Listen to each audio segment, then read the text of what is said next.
Imagine you've stepped into a room with a massive, irregularly shaped water tank. You can't see inside it, it's opaque. But attached to it is a little display that shows at each moment the current rate at which water is flowing in. Maybe it reads 2 liters per second one instant, then 3.1 a moment later, then 0.7. It's a scribbly, ever changing number. And you're given a simple question. After 10 minutes, how much water is in the tank? You might feel the urge to multiply, rate times time, but the rate keeps wiggling. You can't just grab a single number. So what do? You break the 10 minutes into tiny slices. For a split second, where the flow is practically constant, a little bit of volume sneaks in. Rate at that moment times that tiny time step. Do that over and over for thousands of instants and add up all those tiny contributions. The sum approaches something steady, a total volume.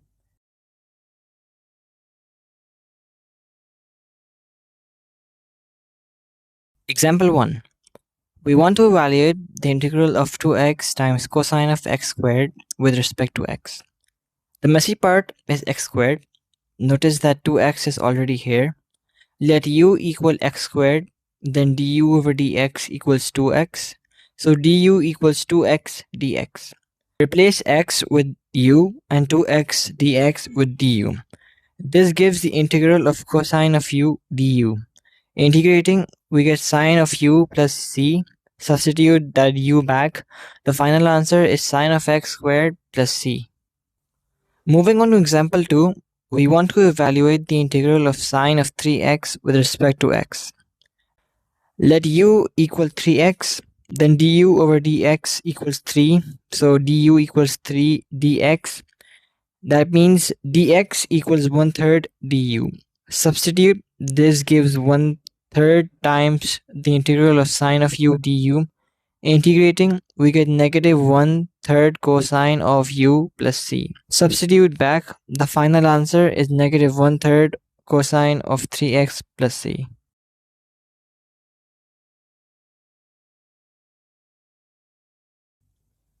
Then there's integration by parts. Look at the product rule. Derivative of u times v gives uv prime plus vu prime. Rearranging this, we get uv prime equals derivative of uv minus vu prime.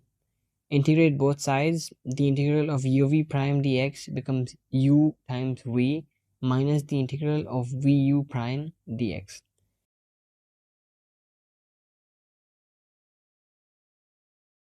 It's trading one integral for another, hoping the trade makes life simpler. When you face a product like x times sine of x, letting u be x, which gets simpler when you differentiate, and v prime be sine of x, which stays manageable when you integrate, transfers the complexity onto a new integral of cosine x. A breeze.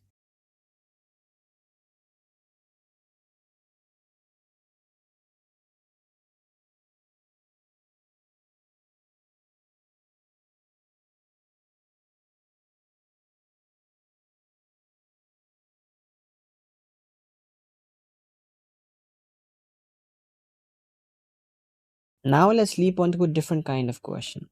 What if we don't know the function itself, but we know a rule that its rate of change must obey? Now that's a differential equation. Here's the simplest, most potent one. The rate of change of a quantity is proportional to the quantity itself. In symbols, dy over dx equals y. Low down near the x-axis, slopes are flat. As you rise, the lines tilt up more steeply. These slope fields are the fingerprint of the equation. Any curve that threads through them, always following the local slope, is a solution. Start anywhere on this graph and you get a curve. If you start at 0, 1, it trails out a shape that escalates faster and faster. Yes, the exponential function e to the x. Start at height 3 and the curve goes proportionally faster.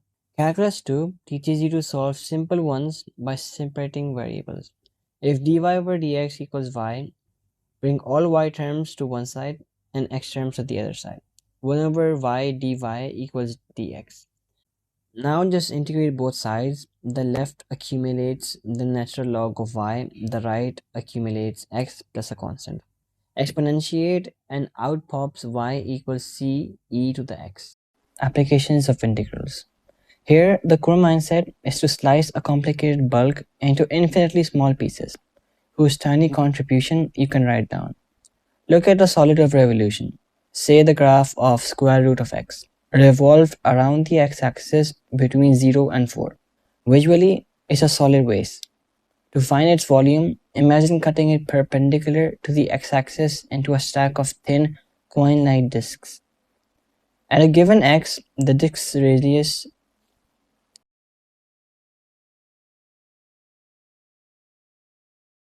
But it's not just volume. You can find the arc length, the actual distance a bug would walk along the curve from A to B. Zoom in on a nearly straight segment so short it's essentially the hypotenuse of a microscopic right triangle. The horizontal leg is dx and the vertical leg is dy. By Pythagoras, the little length is the square root of dx plus dy squared.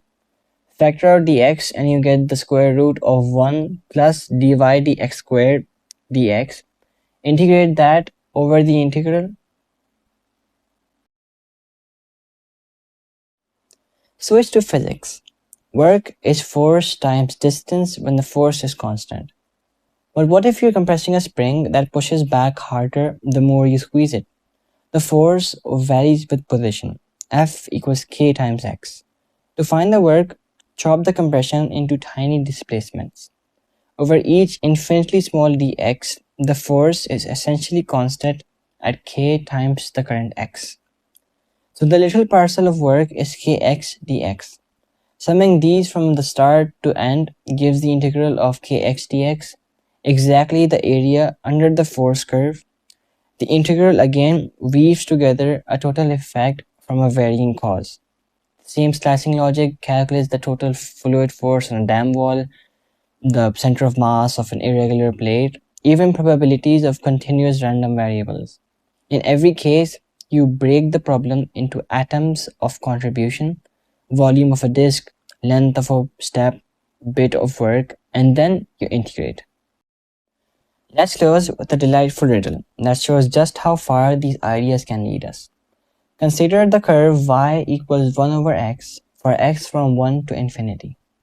If you revolve that infinite tail around the x-axis, you get a shape that looks like an infinite horn, often called Gabriel's horn. Let's use our disk method to find its volume. The radius is 1 over x, so the area of a disk is pi over x squared. Integrate that from 1 to infinity. Plug in infinity gives 0 and at 1 you get negative pi, so the volume is exactly pi, a finite amount. The horn stretches forever, yet it only holds pi buckets of paint. It's finite on the inside.